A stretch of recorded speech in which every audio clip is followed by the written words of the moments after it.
morning, everybody. We'll start with our pledge of allegiance. I pledge allegiance to the flag of the United States of America and to the republic for which it stands, one nation, under God, indivisible, with liberty and justice for all. Hey, before I turn it over to Tom for Sergeant August, a couple things here.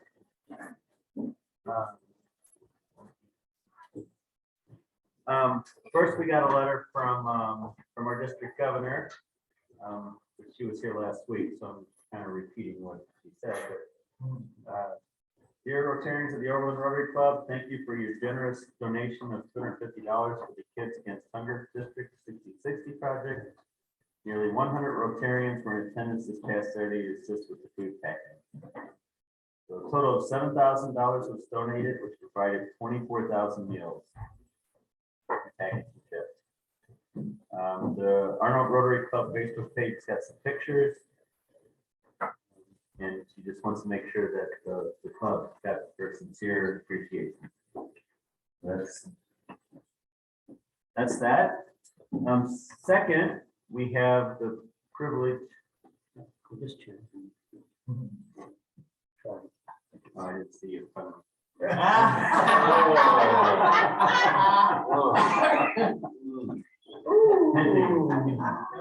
hope you know how to order everything. You know how the activities newsletter works. I just thank Dave for everything he's doing. Yeah. Yes. No, don't worry. Someday you'll get followed, Dave. So we are fortunate enough today to install a new member. So Dr. Bruce Green, if you'd like to come up, and Mitch, as your sponsor, would you come up also?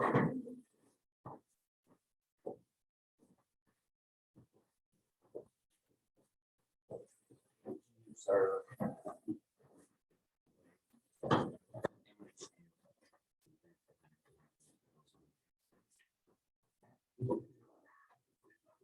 Hey, you guys are all right. So anyway,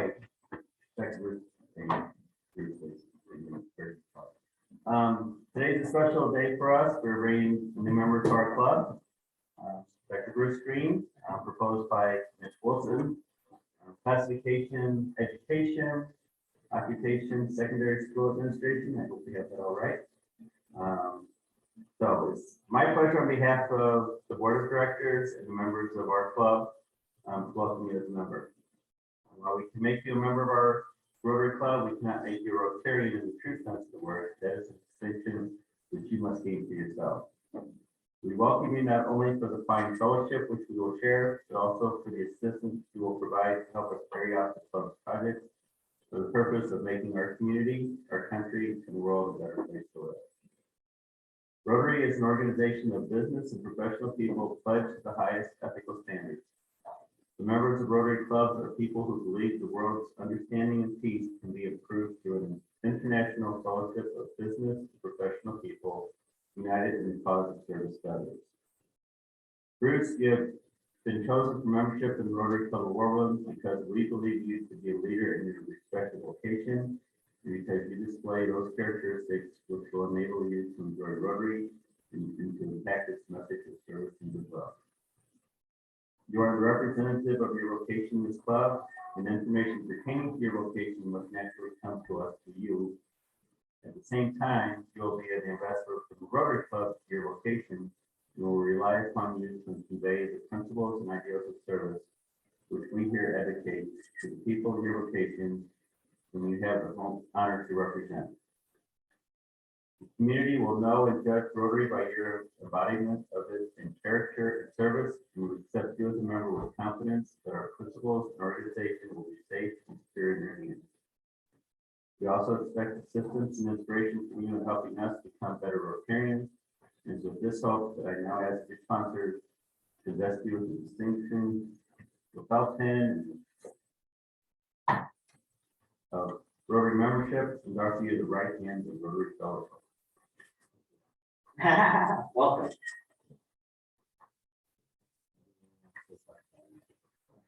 Okay.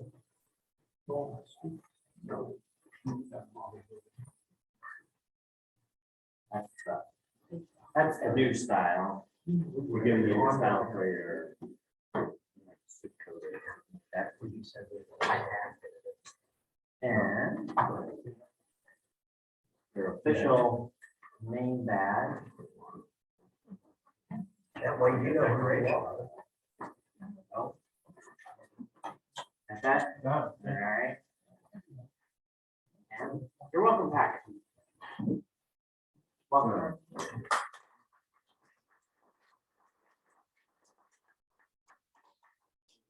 10-minute speech? No, just kidding.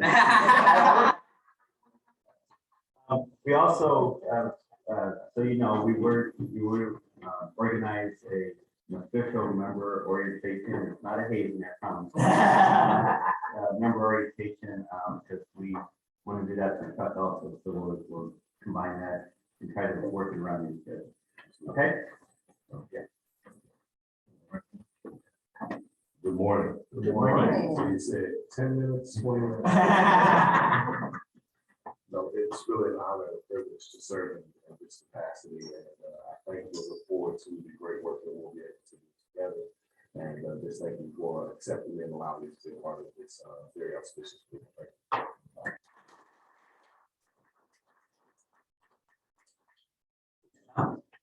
The text window picture, you know. Get on our Facebook.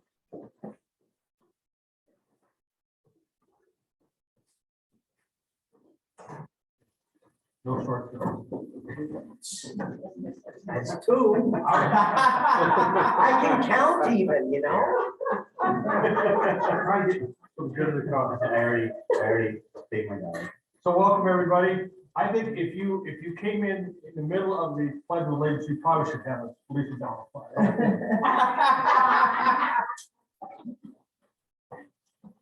I mean, Nobody else noticed. you have money. Thank you. Yeah, good morning. Good morning. Happy to bring Bruce into the club. Happy that next week I'm going to spend 2 days with Mandy up in Chicago. Very good.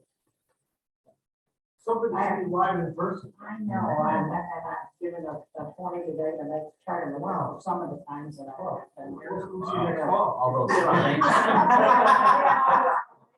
Feels hard to be here with Rotary. Yeah, And I was glad to be able to get Charray today. glad you're here too. Well, let me get my dollar. I got a happy buck. I went to South Florida, to another bike MS ride event. They don't call them MS 150s anymore because they don't want to Scare people away. scare people away. And it was a good event. Sunshine, windy as all get up. But it was for the MS Society, and as I chatted up the South Florida chapter chairman of the MS Society, she's Rotary. And you know, she knows I had a Rotary decal on my helmet. Because when you have a little brain, you gotta protect all you can, so. Good to be back. So doctor, what's up with you today? Well, in honor of David, I'll keep this brief. That's Yeah, strike three. I'm sure glad I showed up. Gotta go back to work today, you know, it's, this week I'm doing a Wednesday, Thursday, Friday week. So life is hard. You know, one thing about you and I, our hair was getting short hair now. Yeah, yeah. Oh, I didn't even catch that. Oh, man. I think we're on after three. I got it. Mr. Courtney, I got about 3 things. One, I ended up, I had a little pacemaker put on Friday. So we're up 25 hours. 2 hours, 2.5 hours. So the second thing I want to give it out to is the intake picking up. And the third one is, I think it's been decades since I've seen that. Looks like it, doesn't it? And I don't think it's been ironed. No. We're trying to figure out how it ended up in my possession. You know, the problem is all those pins are just rattled to all get out when you put them in the dry. That's the.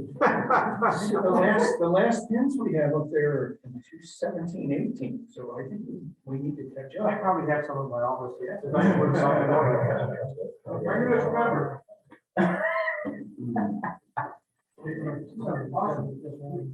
Just happy to be here. My apologies for the last few years that I missed the tyrant and I'm glad to hear enjoy my spring break. All right. Oh, that's nice of you coming in. It is. What's that? Oh, yeah.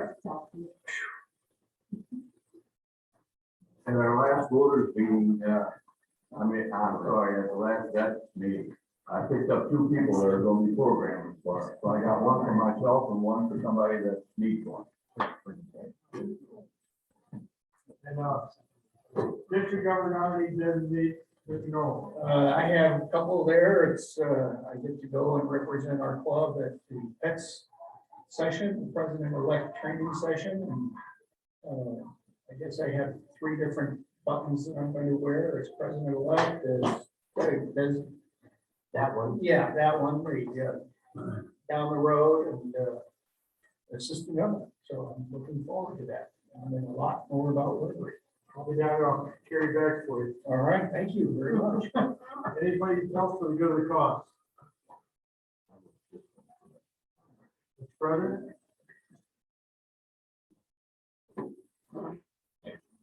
Ellen, I'm gonna have you introduce our program today. So what's coming up? This is Charray Williams with ASI Food Service, and she's gonna tell us about that, and she can tell all her stuff, I'll tell you, she does it all. So normally I'm not the speaker, but apparently we're kind of busy right now, so everybody gets stuck with me today. Because everybody else had things to do. I own one of the largest, well, let's say not largest, the only family-owned, middle-of-the-road food auditing company that is the oldest, that was started in 1930. The TGL started with pest control. And they were the only company that made pest control that was approved to use in food processing plants. Then throughout the years with EPA coming down, you know, larger rules, more regulations, it was harder and harder for a family-owned company to compete with a lot of the pest control companies out there. So the past, Mr. Hughes said, how can I still help my customers in food processing, food safety?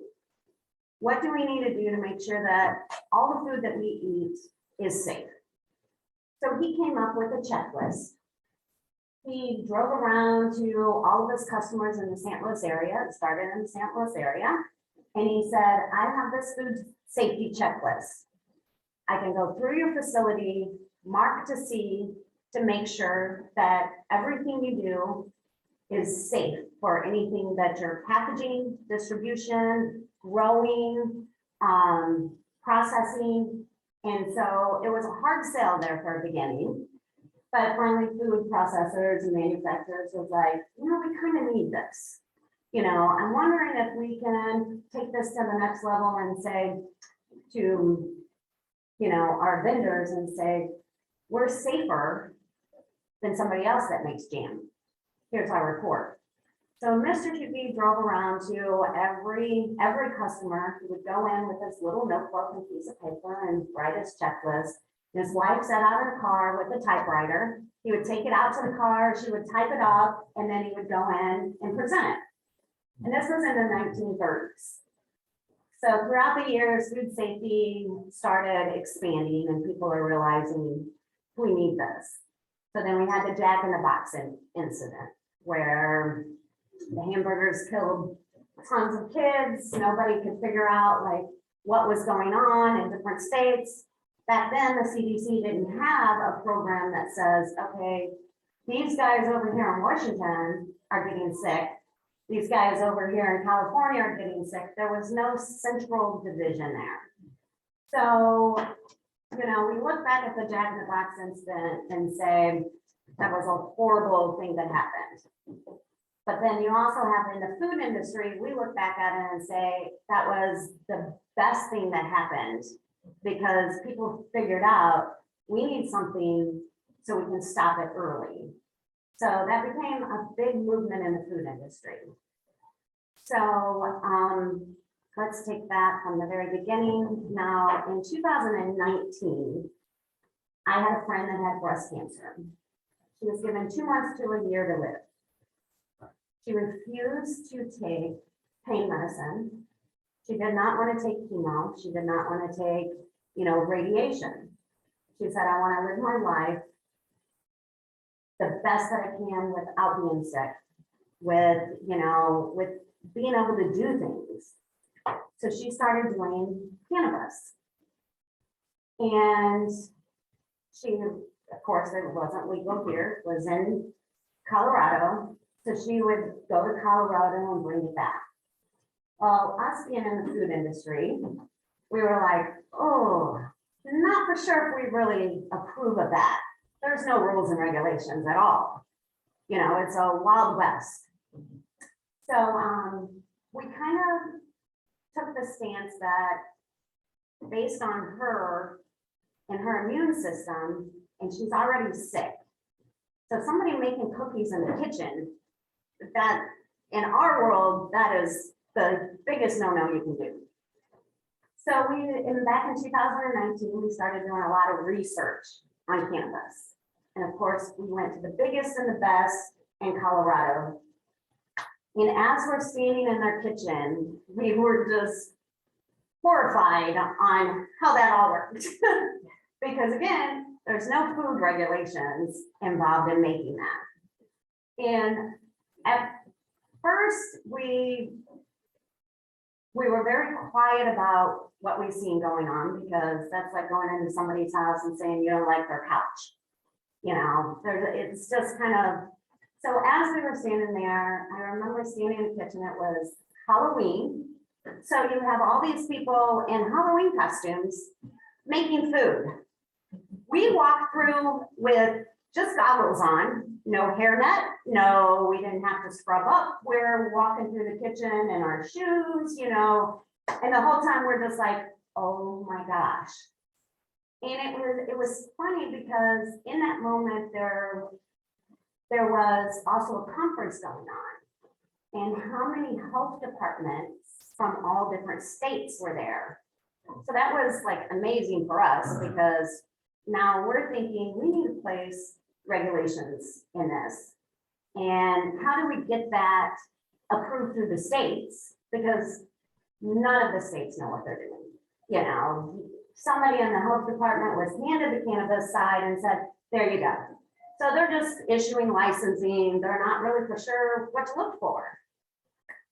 So as we're standing there, one of my sales guys was standing in the kitchen, and he's standing actually in water. There's water in the kitchen. And he looks at me and he goes, I'm pretty sure I'm standing in listeria.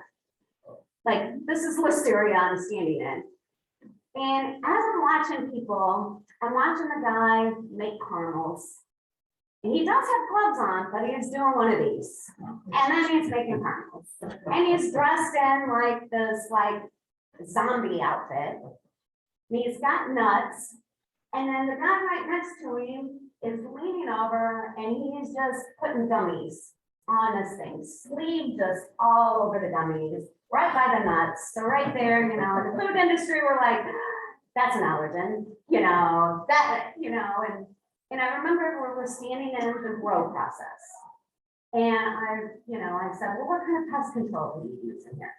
The guy, of course, said all natural, and just kind of blew me off. I was like, but, you know, no, there's, you know, how do you prevent? Because you got people coming in off the streets, you got, you know, mites coming in, you got everything that we carry on our body is now coming into this growth facility. So he kind of blew me off. He just kept blowing me off. So then we get to the packaging process.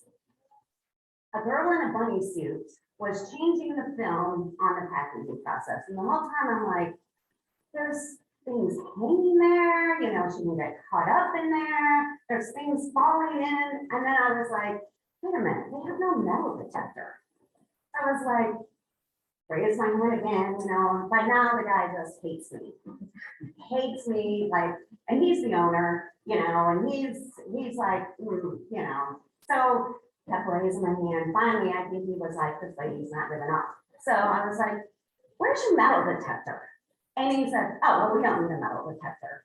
And I was like, so if a screw falls in, you're just gonna package that and move on. And of course, he just said, let's go to the next one. So the more we thought about it, you know, I was like, my poor friend who was given, you know, not very long to live is taking this. And so we all got back together and we said, how do we fix this? You know, it's becoming legal in state after state, medical. So you're giving it to people that are sick. And don't get me wrong, cannabis industry, they know exactly what they're doing to extract it, to make it, to grow it. Amazing. They are amazing. I was just amazed at how their process works. But none of those people have ever been in the food industry. And so luckily we're a small family company, but we do have a lot of other small family companies in the food industry. So we got thinking, will this hurt us? Because this is a taboo thing. A lot of people don't want to deal with this.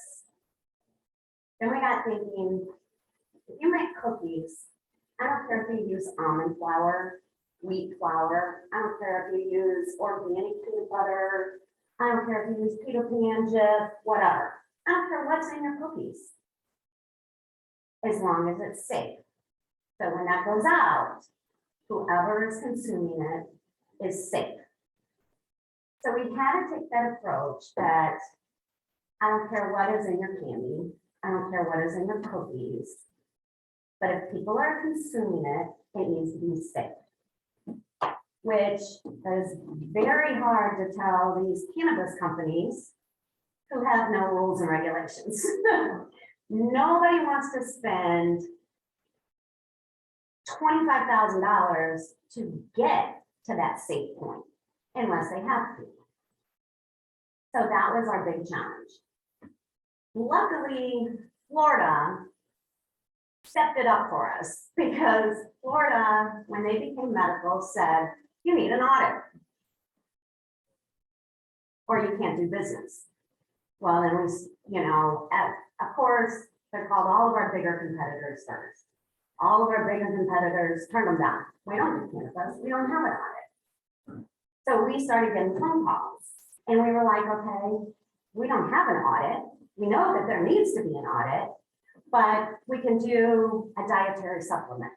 We can do a food processing audit, which isn't exactly what you need, but it'll get you a license. You know, we had to contact the state of Florida and said, there is no cannabis audit, but we can do this and combine two audits to make it safe. State of Florida, great. So if you're in the state of Florida, you have to have our audit. Meanwhile, a year goes by, we get a call from California that said, just read about you in a magazine. And we were like, what magazine? Cannabis Medical Journal magazine. You know, somebody in Florida said, thanks to ASI for getting us up in license. So now the state of California, there are a couple of people, it's not a rule or regulation, but they seem like, hey, we have a facility in California and we're going to open a facility in Florida. So, you know, we need that audit. And if we're going to do that audit there, we want to do the audit in all of our facilities. So then my son said, all right, this is what we're going to do. We're going to give you your audits for free because you're the biggest cannabis company. You have like facilities in almost every state that is legal. We're gonna go to every state and we're gonna write the rules and regulations. And we're gonna make our own audit. So in 2020, we actually are the first auditing company that has a certified accredited cannabis audit for growing, packaging, distribution, extraction, which is a big thing because I didn't realize this until this week that we were the first food safety auditing company in the 1930s. And now we're the first cannabis company. So for a small company like ours, that's huge because we're the first, we're the first. And as of right now, every state that has laws and regulations, we wrote those laws and regulations. So that's a big deal for us. Right now, 14 requires an audit. Probably not Missouri. Not Missouri. Our legislature. I can't really talk bad, but I'm gonna say one thing. If you had an audit, the first round wouldn't have had mold in it. So that is the hardest thing that we have is, we're a small company, but we're also number 7 globally for certification audits, which is huge for us because our competition they have labs. A lot of them are non-for-profit, we have 10 people in our office. So that's a big step for us. I just realized it was this week. We had somebody from Netherlands come in. And of course I get offers to buy my company constantly, all the time. And I bought my company 6 years ago because bigger companies were gonna buy out this company. And I was doing all the due diligence and I sat down with the owner and I said, what if I want to buy the company? And of course, he just kind of laughed. He was like, do you have the money? I was like, no, I don't. I said, but who's to say that I can't get it? I said, but you're going to sell and all you're doing is selling our customer list. By the way, we do 98% of the cans in the United States. So anything in a can, we audit. So beer, vegetables, anything that comes in a can, that's ours. And we've had those companies for 25 years. So, for somebody that's all they wanted. They don't want our staff. They don't want, all they wanted was our customers. And so in my heart of hearts, I was like, I know they're going to keep me. I'm the controller. They got to at least keep me for a couple of years. But I was like, ASI is built on my people, because if you start getting rid of the people, you're going to lose that business. Because the reason we have those businesses is because we still have a receptionist that answers the phone. Yes, she plays solitaire most of the day, but she's been there. She's 62, and this is the only job she's ever had. I have an editor that is 86 that is retired 4 times and still works from home. So, it was a rough road to get where I was, to actually buy the company. In all honesty, I was sued by one of the brothers as he sued the other 2 brothers and the banker and the accountant I owned the business for 2 years and was still being sued. I still don't even know why, it was like, 2 brothers voted, 1 didn't, and then it was a 2-year process. It was a whole year. I had to work with him as he was suing me. So that was a challenge. So the past couple of weeks, I've been entertaining maybe selling my company because I've realized that I have the best team there is. And for me, I can't take them any further. The cannabis has just exploded on this side. Food is still exploding. And they need somebody bigger to take them further. And that was a big decision for me, and I'm still kind of making it, but I've entertained the ideas of people coming in and respecting the history of my employees. And several have already said, you're out of the running. You know, I know you're big in the United States and all you want is my customers. You're taking everybody. And one of the things is I don't believe in luck. I believe that you make choices. I've had a lot of choices in my life, and it wasn't until, what, Andy, 10 years ago, that I didn't work 2 and 3 jobs. Because I used to work for Andy. After I would leave ASI, I would go and work for Andy. And then on the weekends, I would cater. So I've always worked hard. And so thinking about ASI and a family-owned business and how we are, I did it for my employees. And so that is my main core is, so at this time, we may grow bigger, we may not, but it will always be a small family company. So even if I decide to sell, my employees come first. And, my husband said the other day, he said, you know how much money you can make, by selling to your huge competitor? I said, yeah. I said, but all those people that has worked there forever and have their heart and soul in there, that's what makes my company. We're not the best food auditing company, I'm gonna be honest. But it's the people that care about it that makes it the best.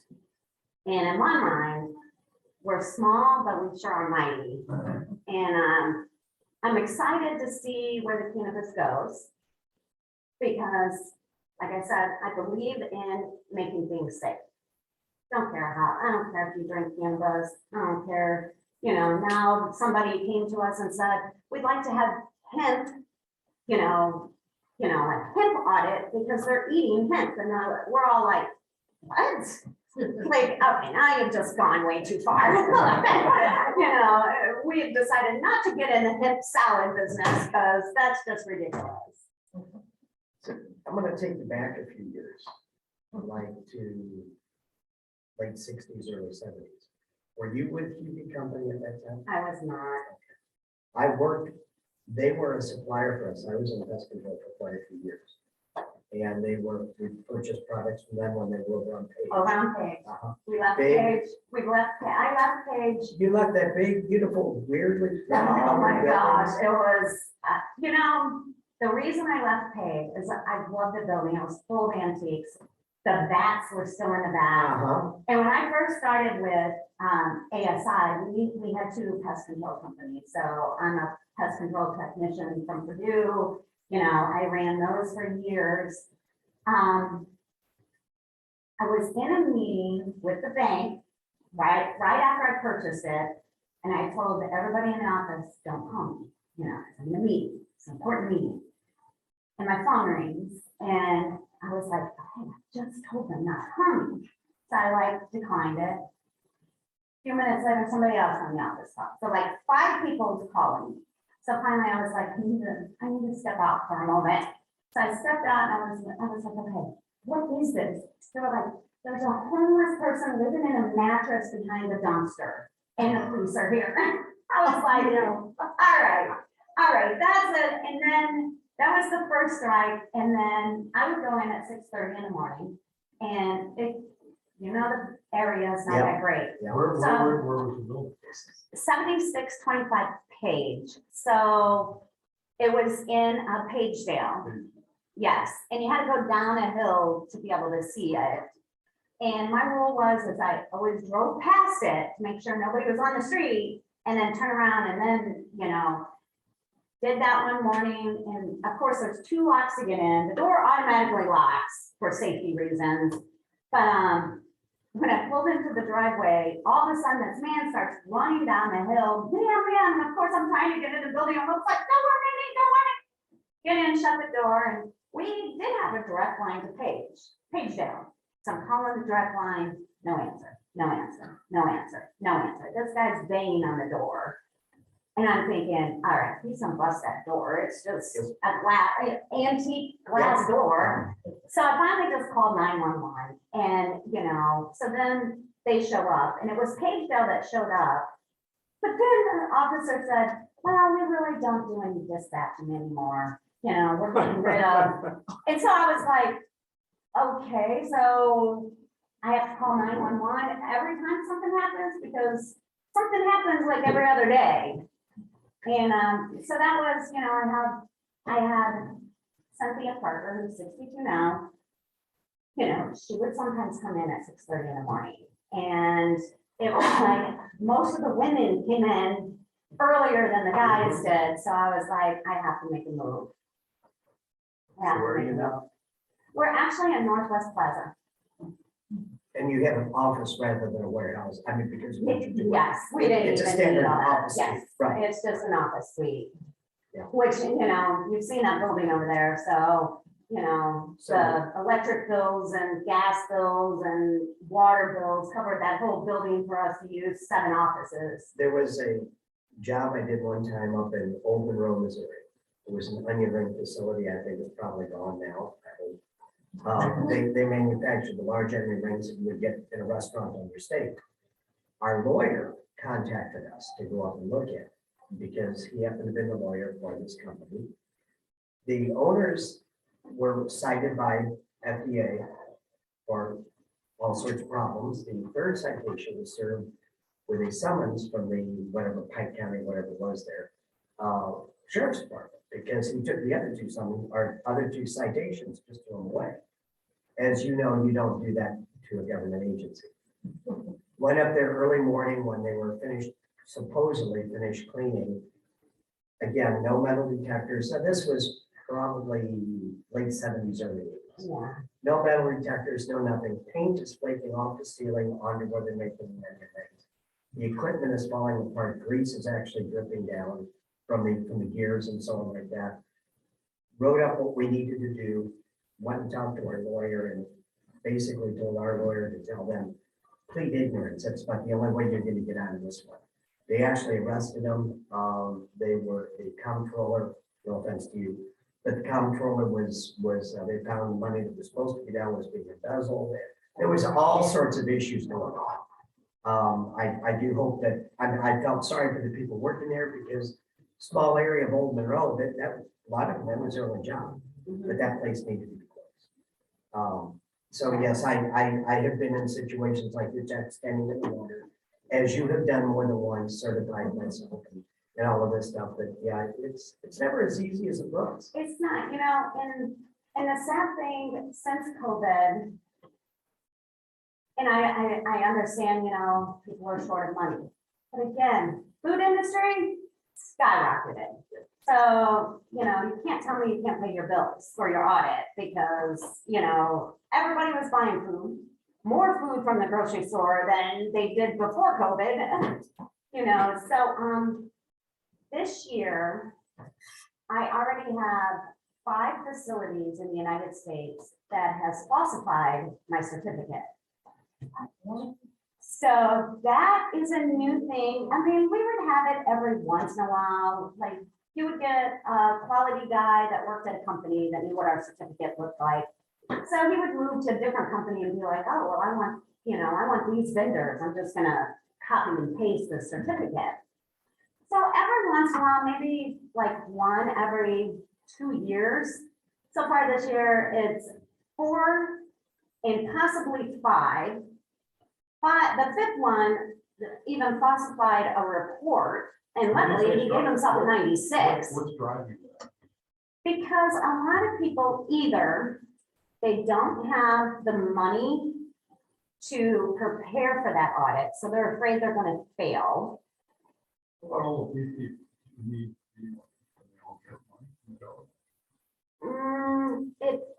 If they're small, there was a lot of, you know, it's actually a lot of big companies that falsified our audits that would never qualify for, you know, the COVID relief But it's as amazing how our certificate is so known in the industry that we'll get calls that says, hey, can you verify this certificate? It looks funny. And of course, like, I've owned the company for over 6 years, and I'll have 2 people that were in my position signature on the certificate. So you really had to search for that certificate, you know, or it will look so bad. It's like, at least if you're gonna falsify my reports and certificate, make them look good, you know, because like I said, in the industry, people know what our certificates look like because we've been doing it since the 1930s. But one of the main reasons is, so if you sell to Walmart, you make jams. We have to audit you before you sell into Walmart. And we don't care if it's 2 guys in a shed in the backyard making jam, or it's 10 guys in a facility making jam. If you follow Walmart's report, you pass or fail. Pass, Walmart will buy your jams. If you fail, Walmart's not going to do business with you. Same with Costco, you know. So a lot of times these facilities, they're not going to pass that audit. And it's going to take them $20,000 to create a HACCP plan, to create a recall, to do their critical, you know, control points, and they don't have the money. All they want is to sell their jam in Walmart. So they'll create a certificate and present it to Walmart. Now, the bad thing about that is the vendors that we service for Walmart never see that certificate. We submit that certificate to Walmart. So the first thing you do is if you submit a certificate to Walmart, Walmart is already going to report you to us that says, where'd you get this certificate? So I think it has to do with, like I said, there's new companies popping up that can afford an audit, but a vendor is not going to buy from them unless they've had a third-party audit. So the easiest way is to go online, steal the certificate, send it over. Which, you know, is copyright infringement, so I'm going to sue you. I'm just gonna say, what do you do right now? And I love it when they go, well, can we go ahead and buy an audit? No, not now. No, because I'm pretty sure, no. I don't want to do business with you. But that is another thing, you know, people don't want to buy, you know, if there's a recall, people immediately say, well, I'm never going to buy from them again. And in the food industry, we're like, those are the people we're always going to buy from because they have a system in place. Because now you're looking at all the food industries that don't have recalls, which they may never have a recall, but how many actually do and never have a system in place? So like Oreo cookies, they went up, it was a big recall. Had nothing to do with the food, it was a labeling issue. You know, but as soon as people hear that, oh, well, I'm not going to buy Oreos anymore. Right, it was, they have a plan in place. So those are the ones that I always worry about, are the ones that don't have a plan in place. Because those are the ones that everybody's going to get sick and nobody's going to know that there was a recall. So back to the cannabis thing, of the 14 states that have it, is Colorado, are they one of the 14 states? They have no So rules that- and So that regulations. plant still, But we have 4 of the largest cannabis companies in the United States that require every facility they have an audit. so that facility that you were in originally? No.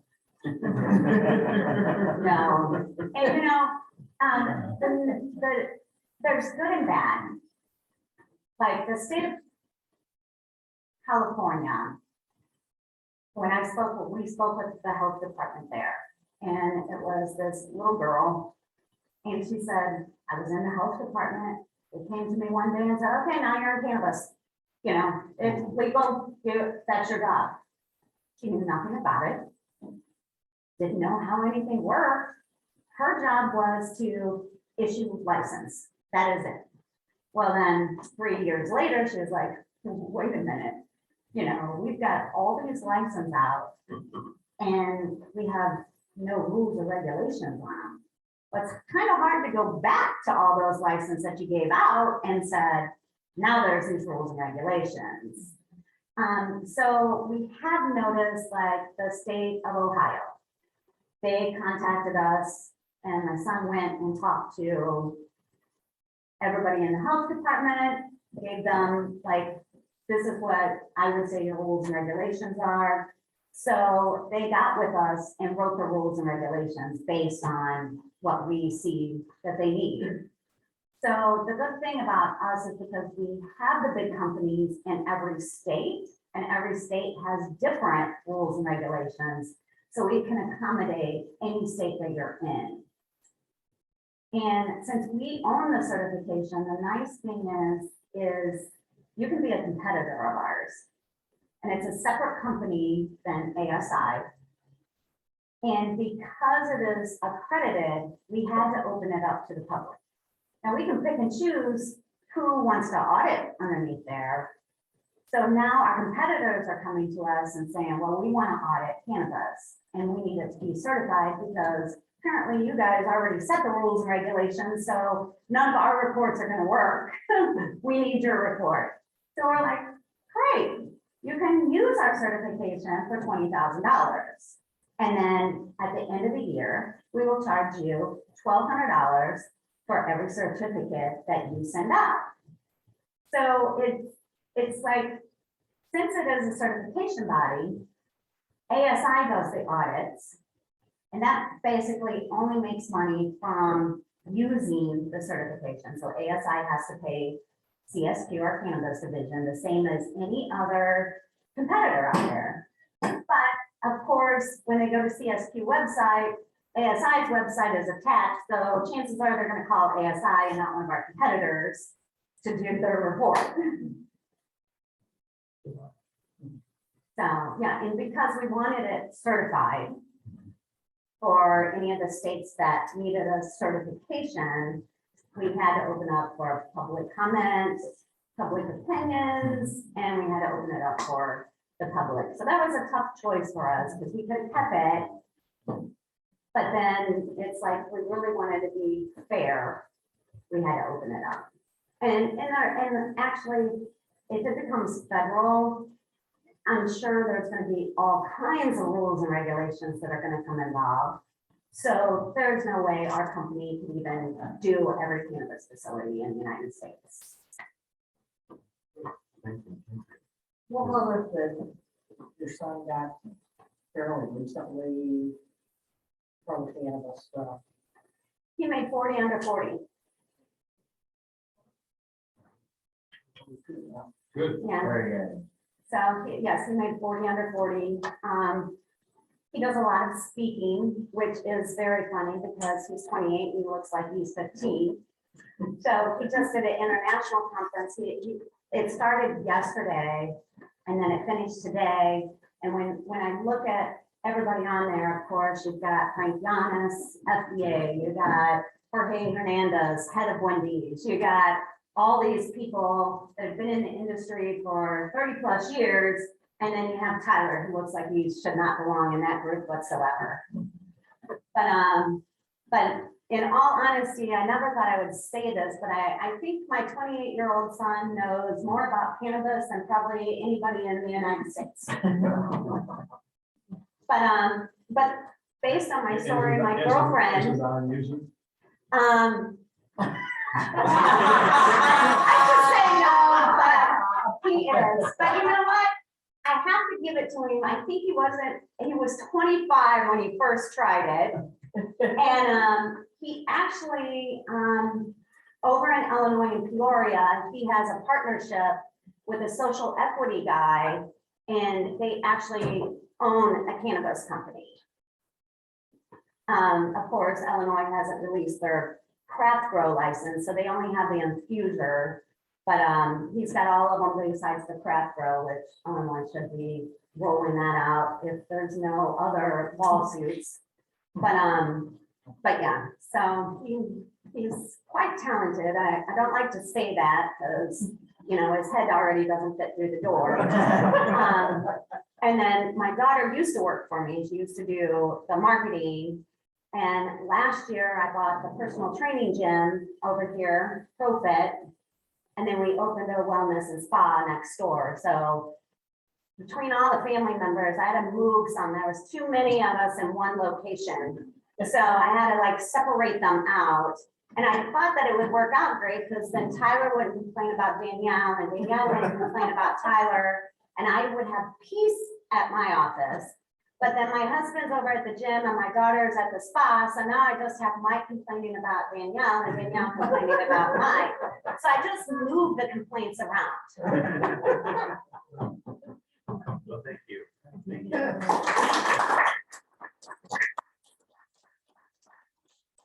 We have our drawing here. You want to pull one out? Certainly. Last three digits are 096. One after. Here we go, 096. And they don't have a question. Second time. Affirmation is the right decision. Will keep ASI as ASI. So I need to joke. Yeah. So they will keep all the people, they want me to sign for 5 years. Second time I lost. And let's see, next week, Until the point. next week is the 5th, so we're not meeting next week, right? Right. We need a bit. So no meeting next week, so we will see you guys in 2 weeks. No meeting. Everybody have a good one.